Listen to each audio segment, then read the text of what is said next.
धीरे धीरे सर्दियां बढ़ने के साथ साथ उत्तर भारत में प्रदूषण का स्तर बढ़ने लगा है।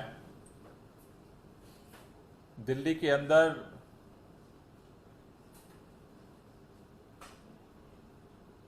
प्रदूषण का स्तर अगर ओवरऑल देखें तो पुअर कैटेगरी में पहुंच चुका है, लेकिन दिल्ली का एक्यूआई पुअर कैटेगरी में होने के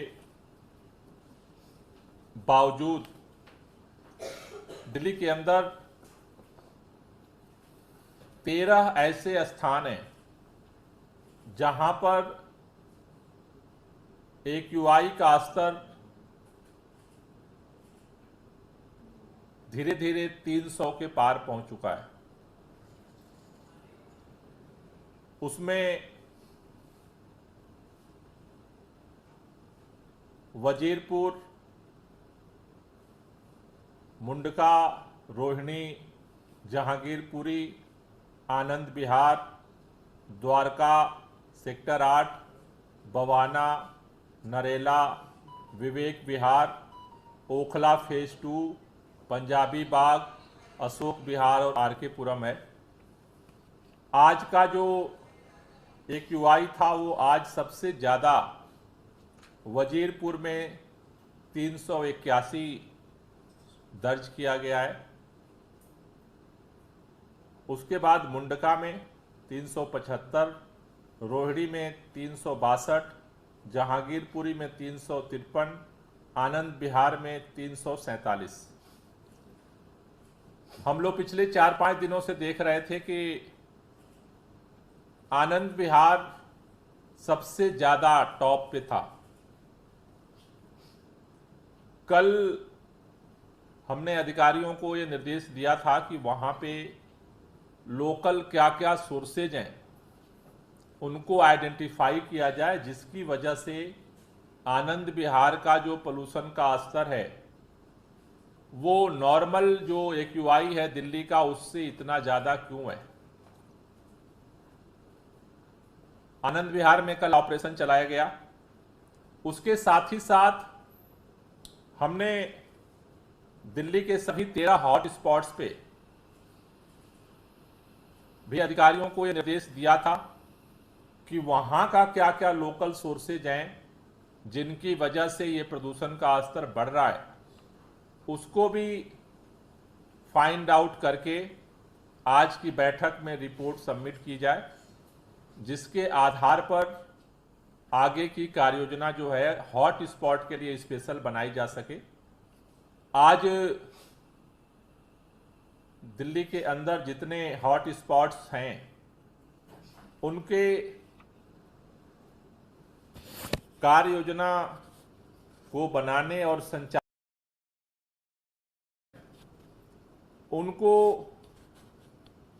हॉट स्पॉट्स का इंचार्ज बनाया गया है और उसके साथ साथ हर हॉट स्पॉट्स के लिए एक कोऑर्डिनेशन कमेटी का गठन किया गया है, जिसमें उस एरिया में जिस जिस डिपार्टमेंट से संबंधित कार्य हैं उन कार्यों को वो कोऑर्डिनेशन कमेटी एग्जीक्यूट करेगी और जो एमसीडी के डीसी हैं वो उनको हेड करेंगे। उनकी अध्यक्षता में, उनके निर्देशन में ये पूरा हॉट स्पॉट्स का जो है ऑपरेशन जो है वो चलाया जाएगा। 13 हॉट स्पॉट्स के लिए जो अलग अलग कार्ययोजना है आज उन्होंने हमारे सामने प्रस्तुत किया है। इस पूरे कोऑर्डिनेशन कमेटी को संचालित करने के लिए डीसी के साथ डीपीसीसी का एक इंजीनियर भी 13 जगह पे डिप्यूट किए गए हैं, जो एमसीडी के डिविजनल कमिश्नर के साथ मिलकर के इस कोऑर्डिनेशन कमेटी को सहयोग करेंगे। और ये जो डीपीसीसी के इंजीनियर्स हैं, ये डेली बेसिस पे वहाँ पे क्या एक्शन हो रहा है उसकी रिपोर्ट वार रूम को सबमिट करेंगे।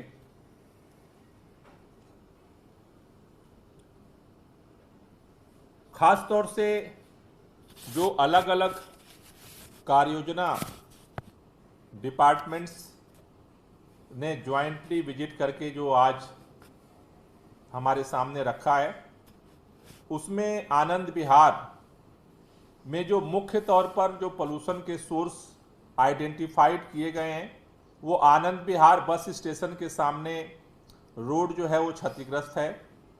बाहर से डीजल, खासतौर से उत्तर प्रदेश से डीजल की BS3 और BS4 की गाड़ियां वहां पे आ रही हैं, और ठीक आनंद विहार के सामने रोड के उस पार भी इस तरह की गाड़ियों का बड़े पैमाने पर जमावड़ा है, जो वहां के AQI को बढ़ा रहा है। चौधरी चरण सिंह मार्ग पर जाम की समस्या है, सड़क के किनारे धूल का जमाव है, NCRTC का कंस्ट्रक्शन का वहां प्रोजेक्ट चल रहा है, रेलवे STP पर के पास कच्चा क्षेत्र है, एकीकृत पूर्वी दिल्ली सब वहाँ प्रोजेक्ट है, रेलवे स्टेशन के निकट जो भीड़ है, इसकी वजह से वहाँ पर पोल्यूशन का स्तर बढ़ रहा है। इसको देखते हुए यहाँ पर DC के नेतृत्व में DSIDC, transport, NCRTC, PWD, MCD, NBCC, railway और ट्रैफिक पुलिस का एक कोऑर्डिनेशन कमेटी आनंद विहार के लिए जो है बनाई गई है। उसी तरह से अशोक विहार में यहाँ पर ट्रैफिक जाम की वजह से यहाँ पे पोल्यूशन जो है बढ़ रहा है। आज़ादपुर मेट्रो स्टेशन और बस टर्मिनल की वजह से वहाँ पे कंजेशन है। मेट्रो का प्रोजेक्ट बगल में चल रहा है गुजरावाल टाउन में, इसके लिए यहाँ पर MCD, traffic police, Delhi metro और इनकी कोऑर्डिनेशन कमेटी बनाई गई है। द्वारका हॉट स्पॉट में इसी तरह से वहाँ पर जो राष्ट्रीय मलेरिया अनुसंधान केंद्र है वहाँ पर, और उसको स्थापित करने के लिए वहाँ पे काम चल रहा है। DDA का ग्राउंड है जहाँ पे कचरा है, CND कचरे का अवैध डंपिंग वहाँ पर है। इसके लिए MCD और DDA की कोऑर्डिनेशन टीम जो है वहाँ द्वारका के लिए गठित की गई है। तीसरा हॉट स्पॉट है मुंडका। मुंडका में वहाँ पर NHAI, MCD, लोक निर्माण विभाग, Delhi traffic police, DSIDC, DMRC की कोऑर्डिनेशन टीम बनाई गई है। मुख्य तौर पर वहाँ पर RMT प्लांट का संचालन हो रहा है। दिल्ली रोहतक राजमार्ग पर कच्चे रास्ते और गड्ढे की रिपोर्ट आई है। मुंडका औद्योगिक क्षेत्र और मेट्रो स्टेशन चौराहे के नीचे यातायात जारी है, इसके लिए कोऑर्डिनेशन बनाई गई है। जहांगीरपुरी में मुख्य तौर पर जो वहाँ पर बायोमास बर्निंग है उसके लिए, और जो वहाँ कंस्ट्रक्शन चल रहा है उसमें MCD, DUSUP, दिल्ली पुलिस, राजस्व विभाग, DTC और DMRC की कोऑर्डिनेशन टीम बनाई गई है। रोहिणी में वेंकटेश्वर अस्पताल का निर्माण स्थल वहाँ पर है। INFC भूमि पर कचरा डंपिंग है, उसके लिए IFC और MCD फायर सर्विसेज की कोऑर्डिनेशन कमेटी बनाई गई है। नरेला में वहाँ पर DTC बस डिपो का निर्माण कार्य चल रहा है। नरेला इंडस्ट्रियल एरिया की खाली जगह पर कचरे की डंपिंग है। NIT दिल्ली में निर्माण कार्य चल रहा है, इसके लिए यहाँ पर NHAI, MCD, DSIDC, Delhi traffic police, Delhi के DDA और DTC, टाटा पावर का कोऑर्डिनेशन जो है वो कमेटी बनाई गई है। ओखला जो बनाई गई है। पंजाबी बाग में इसी तरह से वहाँ पर जो मोती नगर फ्लाईओवर है उसके नीचे काफ़ी ट्रैफिक जाम है। रोड नंबर 41 पर गड्ढे और रामलीला मैदान में ड्राइविंग ट्रेनिंग पार्क का उपयोग हो रहा है, इसके लिए PWD, MCD, Delhi traffic police की कोऑर्डिनेशन टीम बनाई गई है। RK पुरम में यहाँ पर MCD, Delhi traffic police, NBCC का वहाँ काम चल रहा है, तो इनके साथ कोऑर्डिनेशन टीम बनाई गई है। विवेक विहार में यहाँ पर सोसाइटी में निर्माण और विध्वंस की गतिविधियाँ चल रही हैं। बी ब्लॉक झिलमिल में टूटी सड़कों पर कारण धूल उठ रहा है। रेलवे रोड के पास सड़कों पर भारी जाम है। इसके लिए यहाँ पर पीडब्ल्यूडी, एमसीडी, डीएसआईडीसी और दिल्ली ट्रैफिक पुलिस की कोऑर्डिनेशन टीम बनाई गई है। वजीरपुर जो हॉट स्पॉट्स है वहाँ पर जो अलग अलग डीएसआईडीसी का काम चल रहा है, पीडब्ल्यूडी का काम चल रहा है, उसकी वजह से और जाम की स्थिति है। इसके लिए PWD, MCD, Delhi traffic police की कोऑर्डिनेशन टीम जो है यहाँ पर बनाई गई है। और 13वां है बवाना हॉट स्पॉट। यहाँ पर जो है एमसीडी, पीडब्ल्यूडी, ट्रैफिक पुलिस इनकी कोऑर्डिनेशन टीम बनाई गई है। ख़ास तौर से यहाँ पर जो महर्षि वाल्मीकि अस्पताल के बाहर जो अवैध कूड़ा डंपिंग है, अस्पताल के बाहर यातायात की वजह से जो जाम लगता है, उसको देखते हुए यहाँ पर ये टीम का गठन किया गया है। इसके साथ साथ अलग अलग टीमों के गठन के साथ साथ अभी पीडब्ल्यूडी ने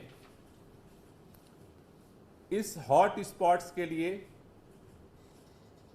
mobile anti smog gun special deploy करने का निर्णय लिया गया है, जिसमें 80 मोबाइल एंटी स्मॉग गन अलग अलग हॉट स्पॉट्स पे डिप्लॉय की जाएगी, जहाँ पे वाटर स्प्रिंकलिंग करके खास तौर से जो डस्ट है, क्योंकि जगह जगह देखा जा रहा है अभी जहाँ भी पोल्यूशन बढ़ रहा है वहाँ पे PM10 की मात्रा ज़्यादा अभी बढ़ रही है, उसमें डस्ट का ज़्यादा कंपोनेंट होता है। उसके लिए वजीरपुर में 10 मोबाइल एंटी स्मॉग गन लगाया जा रहा है, मुंडका में जो है 8, रोहिणी में 7, जहांगीरपुरी में 4, आनंद विहार में 10, द्वारका सेक्टर 8 में 4, बवाना में 5, नरेला में 5, विवेक विहार में 5, ओखला में 5, पंजाबी बाग में 4, अशोक विहार में 4 और आरकेपुरम में 6 ये हॉट स्पॉट्स पर mobile anti smog gun deploy की जाएगी। इसके साथ साथ एमसीडी जो है अपने वाटर स्प्रिंकलर MRS मशीन को भी स्पेशली हॉट स्पॉट्स पे जो है वो डिप्लॉय करेगी।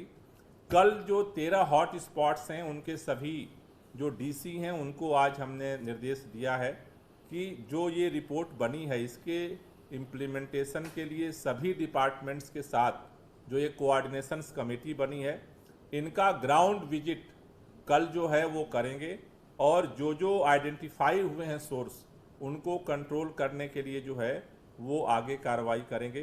तो आज जो पूरी मीटिंग में हम लोगों का जो फोकस था कि कैसे हॉट स्पॉट्स पे जो पोल्यूशन का स्तर बढ़ रहा है उसको और कैसे कंट्रोल किया जाए, और कल से ये सभी डीसी फील्ड में उतरेंगे, सभी डिपार्टमेंट्स के ज्वाइंट जो कोऑर्डिनेशन कमेटी है, और हमारी कोशिश ये है कि ज़्यादा से ज़्यादा प्रतिकूल मौसम में भी जो प्रदूषण का प्रभाव है उसे कम किया जाए। उसके लिए आज से हॉट स्पॉट पे ऑपरेशन शुरू हो। Thank you. सर ज़्यादातर जगह आपने बताया कारण है टूटी सड़कें और उनकी वजह से PM2.5। नो नॉट टूटी सड़कें, बहुत सारी जगह पे बड़े प्रोजेक्ट के काम हो रहे हैं। तो कई जगह प्रोजेक्ट के काम हो रहे हैं, कई जगह गाड़ियों का कंसंट्रेशन है, कई जगह पे जाम का कंसंट्रेशन है। तो वो अलग अलग सभी हॉट स्पॉट से अलग अलग कारण है। जैसे आनंद विहार है तो आनंद विहार में जो है वहाँ पर RRTS का प्रोजेक्ट चल रहा है जस्ट उसके सामने।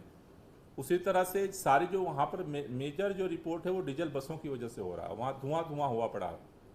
तो अलग अलग जगह पे इसलिए उसको फोकस किया जा रहा है। जैसे मुंडका है वहाँ पे रोड बनने का जो है वो काम चल रहा है। उसी तरह से जो नरेला है वहाँ का जो है उसका अलग कारण है। तो जो सारे जो सोर्सेज हैं उसका रिपोर्ट आज उन्होंने सबमिट किया है, एंड उसके लिए जो डिपार्टमेंट हैं रिस्पॉन्सिबल उनकी मिला करके कोऑर्डिनेशन कमेटी बनाई गई। सर दिल्ली में वायु प्रदूषण के अलावा जल प्रदूषण भी देखने को मिला है, कालीगंज में आपने देखा होगा, झाग आ गए, उसको लेकर भी कोई चर्चा है योजना सर? नहीं, उसके लिए जल बोर्ड अपना जो है कार्य योजना बना करके उस पर काम कर रहा है। सर जो आपने कहा कि ऐसे मॉनिटरिंग शुरू की जाएगी, ये पूरी जगह पे जो 13 है हॉट स्पॉट बनाए गए हैं, उसमें जो आपने ग्रीन वॉल रूम जो कुछ दिन पहले ऐलान किया था 2 हफ्ते पहले, उसमें ये भी कहा था कि ड्रोन वगैरह से हम लोग उसकी मॉनिटरिंग करेंगे। तो वो ड्रोन वगैरह ऑपरेशनल है, सब चल रहे हैं? नो अभी ड्रोन अभी ये जो सारा ग्राउंड रिपोर्ट, ये सारा टीमों का ग्राउंड रिपोर्ट जो हुआ है उसका इन्होंने रिपोर्ट सबमिट किया है। अब कुछ दिनों बाद ड्रोन से ये इम्प्लीमेंटेशन हो रहा है, नहीं हो रहा है, क्या हो रहा है, अब ये इन्होंने एक्शन जो आज रिपोर्ट सबमिट की है, आज जो टीमें बनी हैं, इनको हमने कल ग्राउंड पे विजिट करने का डायरेक्शन दिया है। फिर 2-3 दिन इनके काम इम्प्लीमेंटेशन को देख करके फिर उसकी मॉनिटरिंग के लिए फिर उसको यूज करेंगे। स्मोक टावर बंद है, उसको लेकर बीजेपी कई सवाल खड़े कर रही है सर। कौन सा स्मोक टावर बंद है? सीपी आनंद विहार वाला चल रहा है, ये दोनों ही बंद है। आप बोल रहे हो सीपी बंद है केवल। दोनों को लेकर तो भारतीय जनता पार्टी को सीपी वाला स्मोक टावर क्यों पसंद आता है, आनंद विहार वाला क्यों नहीं पसंद आता? उसको तो उन्होंने खुद बनाया है, वो भी बंद पड़ा हुआ है। मेरा कहना है कि भारतीय जनता पार्टी के नेता ये नौटंकी करना बंद करें। किसको झूठ बोल रहे हैं, किसको गुमराह करना चाह रहे हैं? दिल्ली के अंदर 2 स्मोक टावर बनाए गए सुप्रीम कोर्ट के आदेश पर। एक स्मोक टावर केंद्र सरकार ने आनंद विहार में बनाया, जहां एक बार भी भारतीय जनता पार्टी के नेता झांकने भी नहीं जाते कि उसकी हालत क्या है। दूसरा स्मोक टावर जो है कनॉट प्लेस में दिल्ली सरकार ने बनाया, 2 साल की उसकी कार्यावधि थी, वो कार्यावधि जो है उनकी कंप्लीट हो गई, उसकी रिपोर्ट सुप्रीम कोर्ट में जा रही है। लेकिन मेरा कहना है कि भारतीय जनता पार्टी के नेताओं के नौटंकी की जगह थोड़ा कुछ कदम उठाने चाहिए। सारे भाजपा की सरकारें हैं दिल्ली के चारों तरफ, भाजपा के मंत्री सो रहे।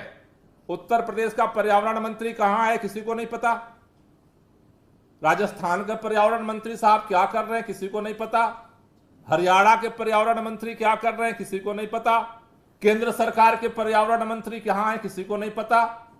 2 लेटर लिख चुका भारतीय जनता पार्टी के नेताओं को, केंद्रीय पर्यावरण मंत्री को, कि इमरजेंसी सिचुएशन आने वाली है, कृत्रिम वर्षा के लिए एक मीटिंग बुला लो। एक मीटिंग बुलाने की फुर्सत नहीं है जिस पार्टी को, पत्र का जवाब देने की फुर्सत नहीं है। उसका नेता आनंद विहार की जगह कनॉट प्लेस में जाकर के जो है ड्रामे करता है। शर्म नहीं आती है भाजपा के नेताओं को? 4-4 सरकारें हैं और सारे मंत्री गायब हैं। केंद्र सरकार सो रही है और भाजपा का नेता एक वीडियो बनाता है, कहां आनंद विहार नहीं। मैं दिल्ली के लोगों से कहना चाहता हूं, ये भारतीय जनता पार्टी के दोहरे चरित्र को समझना बहुत जरूरी है। आनंद विहार में जाके बनाओ, बताओ कि क्या केंद्र सरकार की क्या कमी रही है। भारतीय जनता पार्टी के लोगों से कहना है नौटंकी बंद करो। एक सरकार दिल्ली में हमारी है, 4 सरकार आपकी है। दिल्ली सरकार जितना कर रही है उसका 1/4 भी करोगे तब भी आपका भी योगदान होगा प्रदूषण कम करने में। भारतीय जनता पार्टी प्रदूषण बढ़ाने के लिए काम कर रही है, आम आदमी पार्टी प्रदूषण घटाने के लिए काम कर रही है।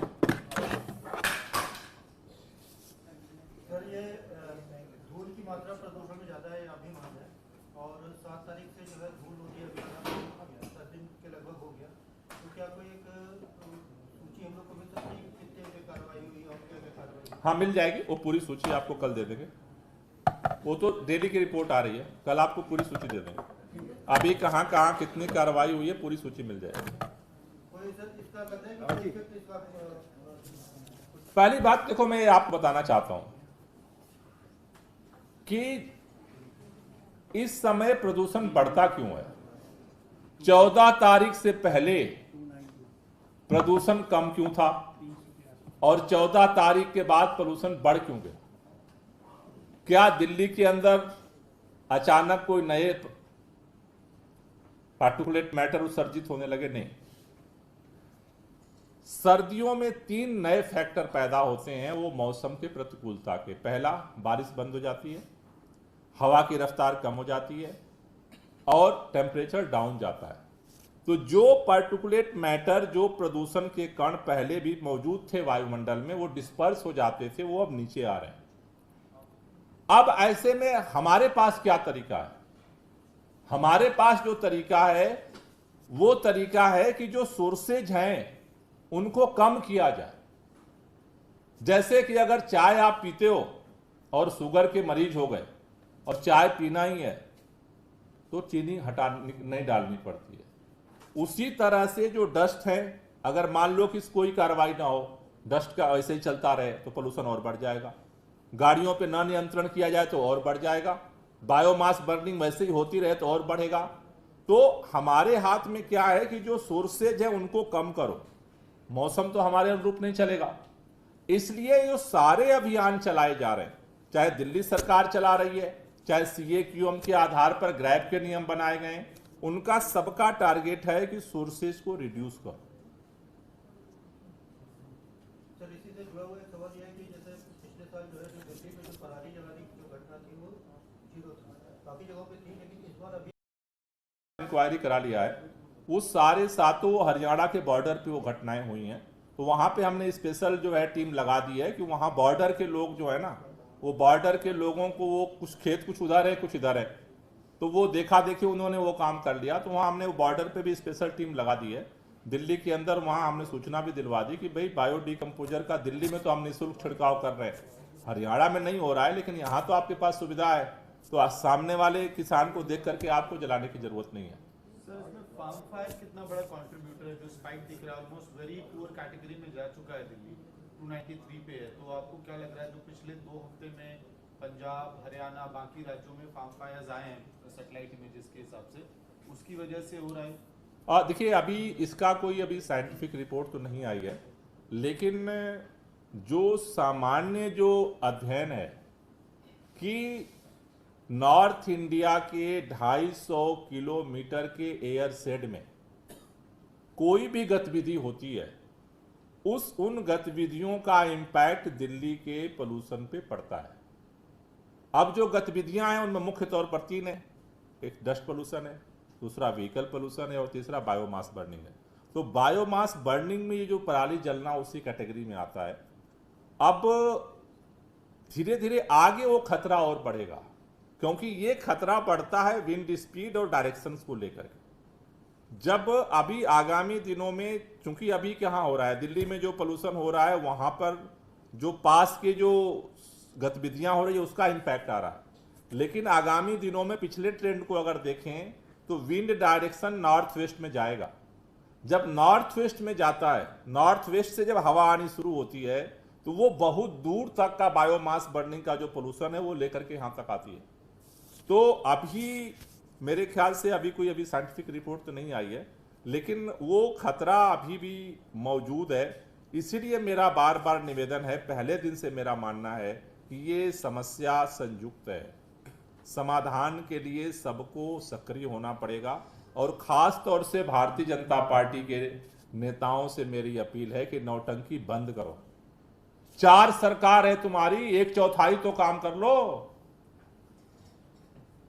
2000 बस अगर दिल्ली की सड़क पे इलेक्ट्रिक चल सकती है तो पिछले साल अभियान चला था, याद है सबको, लेकिन 1 साल बाद भी सारी डीजल की बसें भेज रहे हो, BS3 और BS4 की। अरे 2000 बस नहीं सड़क पे लाते, 1000 भी ला देते तो कम से कम इस समय में बॉर्डर पे तो सारी इलेक्ट्रिक बस चला सकते थे हम।